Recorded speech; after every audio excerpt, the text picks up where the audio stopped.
বিখ্যাত স্পিরিচুয়ালিস্ট অনন্তবাবুর বাড়িতে বসে এক সন্ধ্যায় আলাপ করছিল। কথা হচ্ছিল প্রেততত্ত্ব নিয়ে। আমি ডাক্তার, কিঞ্চিৎ পশারও যে আছে, নিজের মুখে একথা বললে গর্ব করা হবে না। আত্মা বলে কোনো কিছুর অস্তিত্ব যে আদেও আছে, আমি আজ পর্যন্ত হাতে নাতে এমন প্রমাণ কখনোই পাইনি। জন্ম, মৃত্যু ও দেহগত সমস্ত রহস্য একেবারে আমার নখদর্পণে, এমন অভিমান আমার পুরো মাত্রায় আছে। কিন্তু অনন্তবাবু আমার সেই অভিমানে আঘাত দিতে চান। তিনি বলেন, জন্ম ও মৃত্যু কথার কথা মাত্র, দেহটা নাকি সাময়িক খোলস ছাড়া আর কিছুই নয়। জন্মের আগেও এবং মৃত্যুর পরেও আত্মা বেঁচে থাকে ইত্যাদি। খুব জোরে তর্ক চালিয়েছি। আমিও বুঝব না, অনন্তবাবুও না বুঝিয়ে ছাড়বেন না। তর্কটা যখন রীতিমতো জমে উঠেছে, হঠাৎ রাস্তায় উঠল ভীষণ গোলমাল। বাংলা গল্পের সম্ভার থেকে বাছাই করা রোমহর্ষক কিছু গল্প দিয়ে সাজানো আমাদের বিশেষ প্রয়াস নিশিকথা। আজ নিশিকথায় থাকছে হেমেন্দ্র কুমার রায়ের লেখা বন্দি আত্মার কাহিনী। গল্পটি আমরা নিয়েছি আনন্দ পাবলিশার প্রকাশিত নির্বাচিত ভূতের গল্প বইটি থেকে। প্রধান চরিত্রে গল্পকথক অনন্ত ও সুরেন, গল্প পাঠে অঙ্কুর, গল্পের সূত্রধার আমি অনিতা। শুরু হচ্ছে বন্দি আত্মার কাহিনী। সচমুকে মুখ ফিরিয়ে আমার জানলা দিয়ে বাইরে চেয়ে দেখি, পথের ওপাশের ফুটপাথের ওপরে সুরেনবাবুর বাড়ির সামনে মস্ত ভিড়ের সৃষ্টি হয়েছে। আমরা সকলে ঘর থেকে বেরিয়ে দ্রুত পায়ে ঘটনাস্থলে গিয়ে হাজির হল। ফুটপাথের ওপর হাত পা ছড়িয়ে অজ্ঞান হয়ে পড়ে রয়েছেন সুরেনবাবু নিজেই। তিনি কেবল আমাদের প্রতিবেশীই নন, আমাদের দুজনেরও বিশেষ বন্ধু বটে। ভিড়ের একজন লোককে জিজ্ঞেস করায় উত্তরে বলল, ও দাদা আর বলেন কেন, ও বারান্দার উপর থেকে পড়ে গিয়েছে। আমরা ধরাধরি করে সুরেনবাবুকে নিয়ে তার বাড়ির ভিতরে ঢুকলুম। তারপর বৈঠকখানার তক্তপোষের উপর শুইয়ে তাকে পরীক্ষা করতে লাগলুম। পরীক্ষার পর বুঝলুম গতিক সুবিধের নয়। সুরেনবাবুর দেহের উপরটায় গুরুতর আঘাতের চিহ্ন নেই বটে, কিন্তু তার দেহের ভেতরের অবস্থা ভয়াবহ। এটা বেশ সহজেই আমি অনুমান করতে পারলুম। অনন্তবাবুকে বললুম, এর মৃত্যুর আর দেরি নেই। অনন্তবাবু বললেন, কি সর্বনাশ! তাহলে উপায়? সুরেনের স্ত্রী, ছেলে মেয়ে সবাই যে হরিদ্বারে তীর্থ করতে গিয়েছে। বাড়িতে তো আর দ্বিতীয় ব্যক্তি নেই। এখন আমরা তাহলে কি করব? আরে, তাদেরও তো প্রয়োজন। বললুম, আমার পরীক্ষা ভুল হতে পারে, দাঁড়ান একবার ডাক্তার পি ঘোষকে ডাকি। ডাক্তার পি ঘোষ হচ্ছেন কলকাতার শ্রেষ্ঠ ডাক্তারদের মধ্যে অন্যতম। ফোনে খবর পেয়ে এসে হাজির হলেন। সুরেনবাবুকে পরীক্ষা করে বললেন, না, কোনো আশা নেই। মিনিট কয়েকের মধ্যেই উনি মারা যাবেন। আমি বললুম, অনন্তবাবু, আপনার যদি ঠিকানা জানা থাকে তবে সুরেনবাবুর স্ত্রী আর ছেলে মেয়েদেরকে এক্ষুনি একটা টেলিগ্রামে খবর দিন। না, ঠিকানাটাও জানি, টেলিগ্রামও না হয় করে দিচ্ছি, কিন্তু আপনারা বলছেন সুরেন এক্ষুনি মারা যাবে। হরিদ্বার এখান থেকে তো 1-2 দিনের পথ নয়। সুরেনের আর কোনো আত্মীয়ও নেই। সমস্ত ঝুঁকি আমাদেরই সামালতে হবে তো। মৃতদেহ নিয়ে আমরা কি করব? আচ্ছা মিস্টার ঘোষ, দেখুন আপনাদের চিকিৎসা বিজ্ঞান যদি একে কোনো রকমে আর দিন তিনেক বাঁচিয়ে রাখতে পারে ভালো হতো তাহলে। ডাক্তার ঘোষ মাথা নেড়ে বললেন, অসম্ভব। এতক্ষণে ওর দেহের ভিতরে মৃত্যু প্রবেশ করেছে। এ অসাধ্য সাধন, অসম্ভব। উনি মারা পড়লেন বলে। অনন্ত অত্যন্ত উত্তেজিতের মতো একবার ঘরের এদিক থেকে ওদিক পর্যন্ত ঘুরে এলেন। তারপর হঠাৎ দাঁড়িয়ে পড়ে বললেন, মৃত্যুর পরেও কি দেহের ভেতরে আত্মার সাড়া পাওয়া অসম্ভব ডাক্তার ঘোষ? ডাক্তার ঘোষ সবিস্ময়ে বললেন, আরে আপনি কি বলছেন? আমিও তখন হতবম্বের মতো অনন্তবাবুর মুখের পানে তাকিয়ে রইলুম। আমার দিকে যে তিনি বললেন, আপনারা হিপনোটিজমের কথা নিশ্চয়ই জানেন। বাংলায় যাকে বলে সম্মোহন বিদ্যা বা যোগনিদ্রা। আমি বললুম, জানি, আর এও জানি যে হিপনোটিজমে আপনার দেশ জোড়া খ্যাতি আছে অনন্তবাবু, কিন্তু তার কথা এখন কেন? আমি এক্ষুনি একবার সোরেনকে সম্মোহন বিদ্যায় অভিভূত করতে চাই। তাতে ফল কি হবে? সুরেনবাবু কি সত্যি এই মৃত্যুর কবল থেকে রক্ষা পাবেন?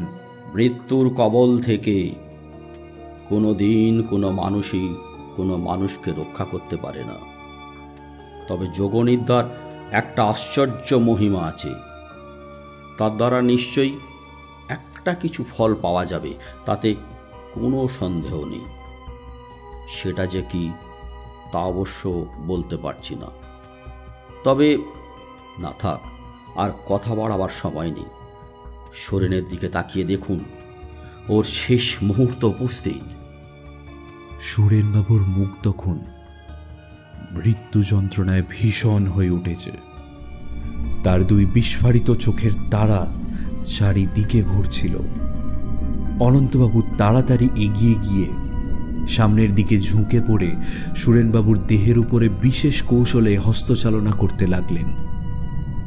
ডাক্তার ঘোষ গম্ভীর মুখে বসে রইলেন, তার চোখে নিদারুণ অবিশ্বাসের ছায়া। কি আর করি, আমি অবাক হয়ে অনন্তবাবুর কাণ্ড কারখানা দেখতে লাগল। কয়েক মুহূর্ত পরে তেমনিভাবে হস্তচালনা করতে করতে অনন্তবাবু দৃঢ় স্বরে বারংবার ডাকতে লাগলেন, সুরেন, ও সুরেন, সুরেন। প্রথমটা সুরেনবাবুর কোনো রকম ভাবান্তরী হতে দেখা গেল না। তারপর ধীরে ধীরে তার চোখের তারা স্থির ও স্বাভাবিক হয়ে এলো। সুরেন, আমার চোখের দিকে একবার তাকিয়ে দেখো। সুরেনবাবু চোখ অনন্তবাবুর চোখের দিকে ফেরাল। সঙ্গে সঙ্গে তার সারা দেহ একবার শিউরে উঠল। সুরেন, কি?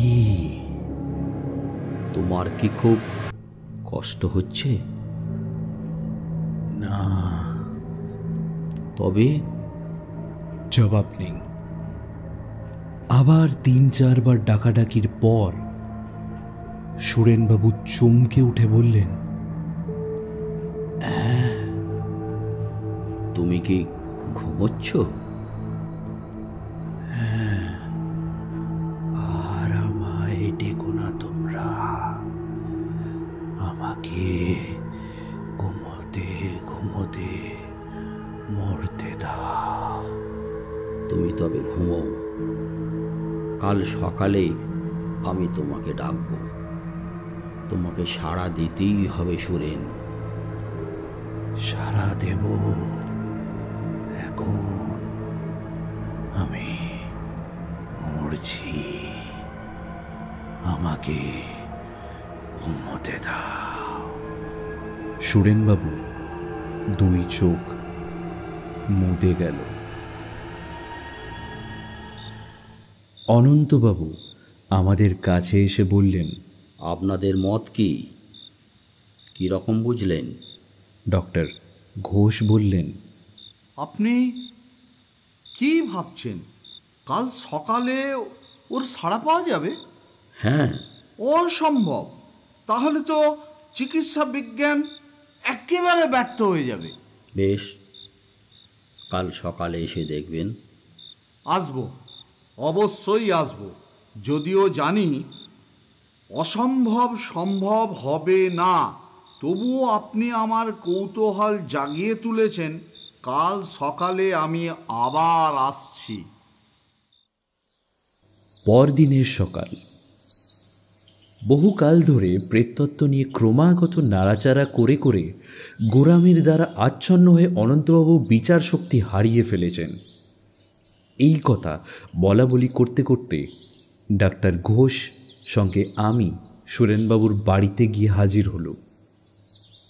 দেখলুম বৈঠকখানার সমস্ত জানালা বন্ধ করে আধা অন্ধকার ঘরে সুরেনবাবুর দেহের পাশে অনন্তবাবু চুপ করে বসে আছেন। সমস্ত নিথর, নিঝুম। ডক্টর ঘোষ সুরেনবাবুর দেহ পরীক্ষা করে বললেন, দেহ শীতল আর আড়ষ্ট, হৃৎপিণ্ডের ক্রিয়াও স্তব্ধ, শ্বাস প্রশ্বাস নেই। কাল রাতেই এর মৃত্যু হয়েছে। ডক্টর জিজ্ঞেস করলেন, অনন্তবাবু, এখনো কি আপনার সন্দেহ দূর হয়নি? অনন্তবাবু উত্তর দিলেন না। সুরেনবাবুর গায়ের রং রীতিমতো হলদেটে হয়ে গেছে। তার দুই চোখ বোজা এবং মুখ হাঁ করা। আমি বললুম, আর কেন অনন্তবাবু, এবার এর সৎকারের ব্যবস্থা করুন। হরিদ্বারে তার করে দিয়েছি। আগে সুরেনের স্ত্রী আর ছেলে মেয়েরা আসুক। সে কি, ততক্ষণে ওর দেহটার কি অবস্থা হবে বুঝতে পারছেন আপনি? দেহের কি অবস্থা হবে বুঝতে পারছি না, তবে সুরেনকে আর একবার ডেকে দেখা দরকার। ডক্টর ঘোষ বললেন, আরে, আপনার কি মাথা খারাপ হয়ে গেছে? আর কাকে ডাকবেন? সুরেনকে। সুরেন সুরেন। কোনো সাড়া নেই। ডক্টর ঘোষ বললেন, কি আশ্চর্য মশাই, মরা কখনো কথা কয় নাকি? সুরেন, সুরেন, আমি অনন্ত, তোমায় ডাকছি। সুরেন, একবার সাড়া দাও ভাই। স্তম্ভিত নেত্রে দেখলুম সুরেনবাবুর ফাঁক করা ওষ্ঠাধরের ওপাশে জিভখানা ছটফট করছে যেন। সুরেনবাবুর চোয়াল ও ওষ্ঠাধর একটুও নড়ল না, কিন্তু তার হাঁ করা মুখবিবর থেকে অদ্ভুত বিকৃত স্বরে এই কথাগুলো বেরোল, আবার কেন? আমার মৃত্যু হয়েছে, আমি এখন ঘুমাচ্ছি। সে কি স্বর! মনে হলো সুরেনবাবুর মুখ যেন কথা কইছে না, সে সুর আসছে যেন বহু দূর থেকে, যেন গভীর কোনো গিরিগুহার অতল তার ভিতর থেকে। একটা অজানা ভয় আমার গা কাঁপতে লাগলো। ডাক্তার ঘোষ যেন ধাক্কাকে পিছিয়ে গিয়ে দাঁড়ালেন দেওয়ালে পিঠ রেখে, তার মুখ চোখ উদ্ভ্রান্তের মতো। সুরেন, তুমি কি এখন ঘুমিয়ে আছো? না, আমি ঘুমাচ্ছিলাম বটে, কিন্তু এখন আমার মৃত্যু হয়েছে। সুরেন, তুমি আবার ঘুমিয়ে পড়ো। কি ডাক্তার ঘোষ, আপনার কোনো বক্তব্য আছে? ডাক্তার ঘোষ ক্ষীণ স্বরে বললেন, না। সুরেনবাবুর কণ্ঠস্বর কীরকম মনে হলো? ভয়ানক। মানুষের গলার ভেতর থেকে যেরকম বীভৎস আওয়াজ বেরোতে পারে এটা ধারণারও অতীত। ও তো কণ্ঠস্বর নয়, যেন একটা অমানসিক ধ্বনি মাত্র। কিন্তু ও ধ্বনি তো অপর কারো নয়, ও ধ্বনি তো আসছে সুরেনেরই গলার ভেতর থেকে। না, সুরেনকে আজ আর ব্যস্ত করব না। ও এখন নিশ্চিন্তে আরামে ঘুমিয়ে থাক। বোধহয় পরশুদিনই সুরেনের স্ত্রী এসে পড়বেন। তখন না হয় আর একবার আপনাকে ডাকবো। আসবেন তো? নিশ্চয়ই আসব। এই যে অজানা নতুন বিজ্ঞানের রহস্য, না এসে থাকতে পারবো না। আজ অনন্তবাবুর আহ্বানে আবার সুরেনবাবুর বাড়িতে চলেছি আমরা দুজনে। সন্তানদের নিয়ে সুরেনবাবুর স্ত্রী কলকাতায় এসে পৌঁছেছেন। তার নাম হৈমবতী। ক্রন্দনধ্বনি শুনতে শুনতে সুরেনবাবুর বৈঠকখানার ভিতরে গিয়ে ঢুকল। সুরেনবাবুর আড়ষ্ট দেহ ঘিরে বসে আছেন হৈমবতী, তার 2 ছেলে এবং 1 মেয়ে। সকলের চোখে জল, কণ্ঠে আর্তনাদ। অনন্তবাবু বসে আছেন মৃতদেহের ডান পাশে। মোদিত নেত্রে তিনি মূর্তির মতো স্থির, যেন ধ্যানমগ্ন। সুরেনবাবুর দেহ যেমনভাবে দেখে গিয়েছিলাম ঠিক তেমনভাবেই আছে। হৈমবতী গতকাল এসেছেন। হিসেব করে দেখলুম সুরেনবাবুর মৃত্যুর পর 5 দিন কেটে গিয়েছে। একই গ্রীষ্মকাল, তাই এবছর আবার অতিরিক্ত গরম। কিন্তু আশ্চর্য ব্যাপার এই যে সুরেনবাবুর গায়ের রং হলদে এবং দেহ মৃত্যু শীতল ও কাঠ আড়ষ্ট হয়ে গেলেও একটুও পচেনি বা ফুলে ওঠেনি। মৃতদেহের উপর খানিকক্ষণ হস্তচালনা করে অনন্তবাবু ডাকলেন, সুরেন, সুরেন, সুরেন, সুরেন, সুরেন, সুরেন, সুরেন, সুরেন, সুরেন, সুরেন, সুরেন। প্রায় 10-12 বার নাম ধরে ডাকার পর মৃতদেহের আড়ষ্ট হাঁ করা মুখের ভেতরে জিভখানা হয়ে উঠল আবার সেই রকম ভয়াবহ রূপে চঞ্চল। হৈমবতী স্বামীর বুকের ওপর ঝাঁপিয়ে পড়ে ক্রন্দন স্বরে বলে উঠলেন, গো, তাহলে কি তুমি সত্যি বেঁচে আছো? ছেলেমেয়েরাও বাবা বাবা বলে চেঁচিয়ে কেঁদে উঠল।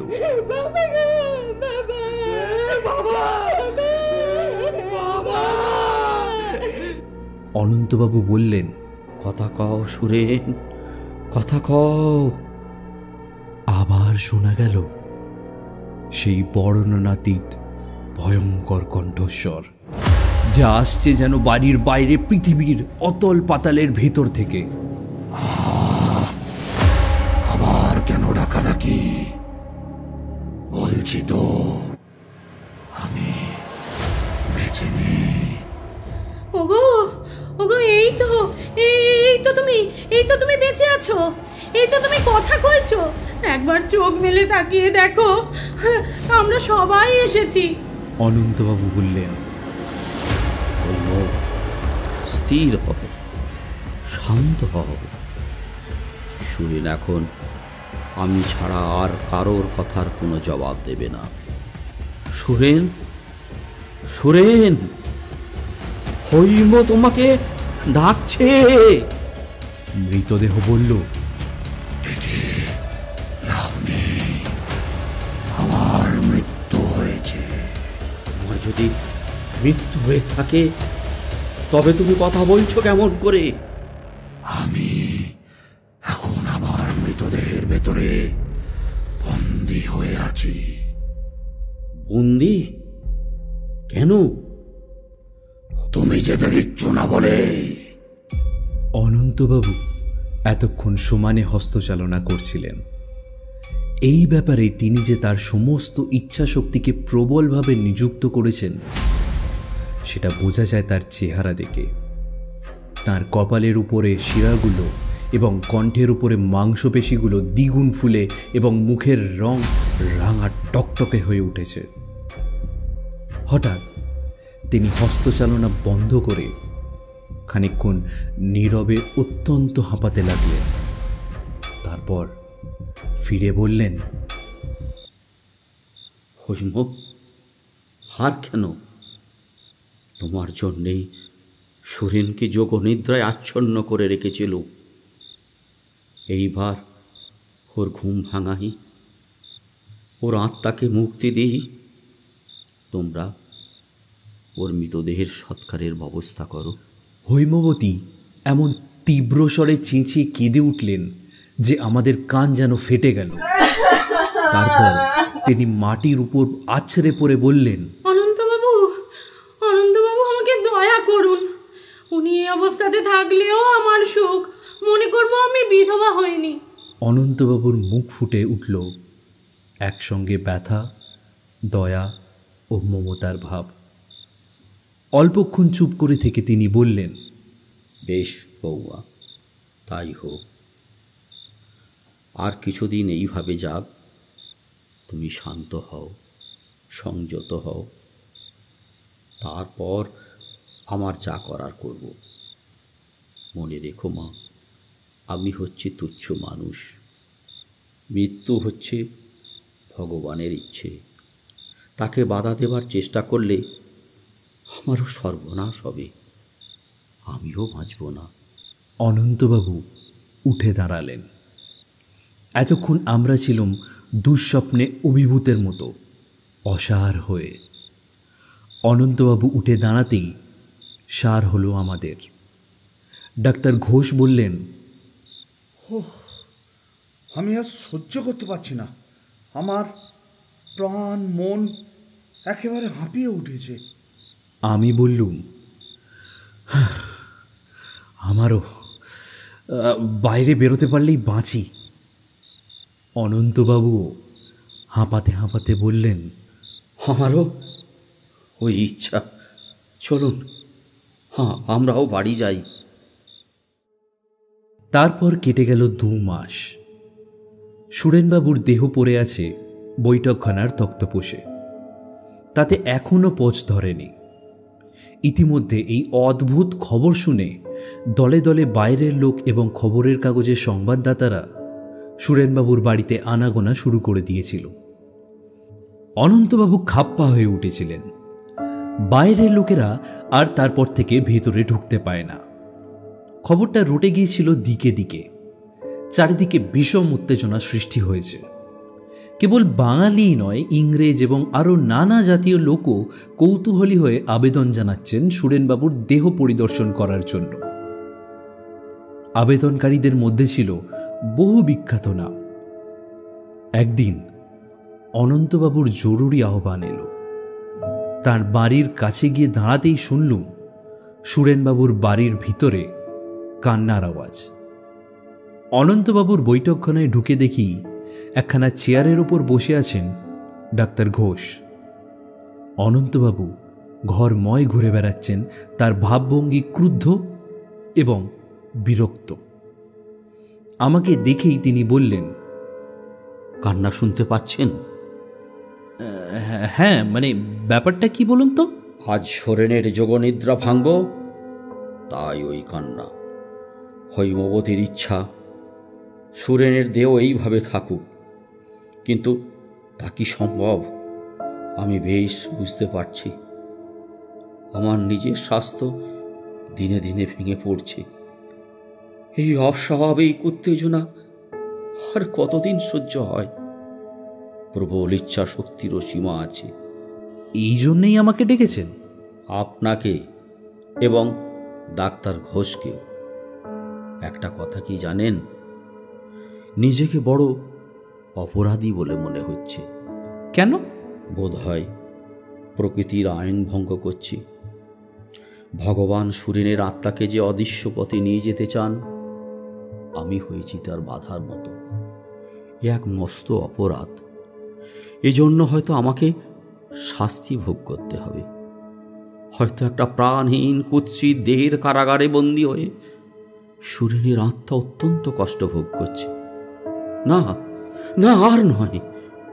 আমি দৃঢ় প্রতিজ্ঞা করছি, এ ব্যাপারের উপরে আজকেই জবনিকা ফেলে দেব। কারো মিনতি, কারো অশ্রু আমাকে বাধা দিতে পারবে না। আসুন আপনারা, গোড়া থেকেই যখন সঙ্গে আছেন, তখন শেষ দৃশ্যটাও দেখুন। শেষ পর্যন্ত হৈমবতীকেও সম্মতি দিতেই হলো। অনন্তবাবু অনেক চেষ্টার পর তাকে বুঝিয়ে দিয়েছেন এই মৃতদেহের মধ্যে সুরেনবাবুর আত্মা বন্দী হয়ে আছে, অভিশপ্তের মতো। দেহ থেকে বেরোতে না পারলে আত্মার গতি হবে না। অনন্তবাবু দেহের পাশে বসে ফের একবার হস্তচালনা করতে করতে ডাকলেন, সুরেন, সুরেন, সুরেন। আমরা রোমাঞ্চিত দেহে বিস্ফারিত নেত্রে রুদ্ধশ্বাসে মৃতদেহের দিকে তাকিয়ে রইলাম। 7-8 মিনিট কেটে গেল। দেহ নিঃসার, নিষ্পন্দ। অনন্তবাবুর কপাল থেকে দরদর করে ঘাম ঝরতে লাগলো। সুরেন, সুরেন, জাগো, জাগো সুরেন, সাড়া দাও। আমি অনন্ত, তোমাকে ডাকছি সুরেন। আরো 7-8 মিনিট কাটল। অনন্তবাবু উদ্বিগ্ন কণ্ঠে বললেন, তবে কি আমি ব্যর্থ হব? সুরেনের আত্মা কি নেই? না না না না না না, তা হতে পারে না। যোগনিদ্রার প্রভাব না থাকলে দেহের অবস্থান হয়তো অন্যরকম হতো। সুরেন, সুরেন, সুরেন, জাগো, জাগো, তোমার যোগনিদ্রা ভঙ্গ হোক। এইবার উন্মুক্ত দন্তকণ্টকিত মুখবিবরের মধ্যে জ্যান্ত হয়ে ছটফট করতে লাগলো জিভখানা।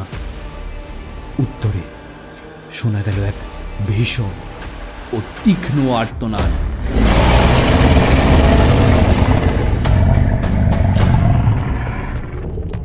সে আর্তনাদ ভাষায় বর্ণনা করা যায় না। মানুষের কান কোনোদিন শোনেনি তেমন আর্তনাদ। ছেলেমেয়েরা ঘর ছেড়ে পালিয়ে গেল। হৈমবতী মূর্ছিত হয়ে পড়লেন। আমাদের অবস্থা হয়ে দাঁড়ালো শোচনীয়। সুরেন, সুরেন, শান্ত হও ভাই, শান্ত হও। শান্ত হব? তোমরা জানো না এই দেহ নরকের কি দুঃসহ যন্ত্রণা। নিশিদিন কাঁদছি আর ছটফট করছি। মৃত্যুর পরেও একই শাস্তি। আর কেন? আমাকে এবার মুক্তি দাও, মুক্তি দাও। আজকের স্বর আরো বিকট ও ভয়াল এবং আসছে যেন আরো আরো আরো বেশি দূর থেকে। অনন্তবাবু বললেন, তোমাকে মুক্তি দিলুম সুরেন, মুক্তি দিলুম। যাক, ভেঙে যাক তোমার যোগনিদ্রা। পর মুহূর্তে অদ্ভুত একটা শব্দ হলো। সঙ্গে সঙ্গে আচ্ছন্নের মতো দেখলুম তক্তপোষের ওপর পড়ে রয়েছে সুরেনবাবুর দেহের বদলে একটা নরগঙ্গা, এবং তার চারিদিকে ঘিরে করাচ্ছে বিগলিত মাংস, মেদ, মজ্জার তরল বিবর্ণ ধারা। বিষম পূর্তি গন্ধে ঘরের বাতাস দুর্গন্ধ, বিষাক্ত। সভয়ে প্রাণপণে দৌড়ে বাইরে পালিয়ে এলুম। শুনছিলেন হেমেন্দ্র কুমার রায়ের লেখা বন্দি আত্মার কাহিনী। গল্প পাঠে ও সুরেনের ভূমিকায় অঙ্কুর, অনন্তবাবুর ভূমিকায় স্বপন কুমার দাস, ডক্টর ঘোষের ভূমিকায় প্রখ্যাত জ্যোতিষাচার্য সমর কুমার দে, অন্যান্য চরিত্রে ঐন্দ্রিলা ও শঙ্খদেব, সূত্রধার ও হৈমবতীর ভূমিকায় আমি অনিতা, স্পেশাল এফেক্টসে নিশিকথা টেন। গল্পটি ভালো লেগে থাকলে লাইক, শেয়ার এবং চ্যানেলটি সাবস্ক্রাইব করতে ভুলবেন না যেন।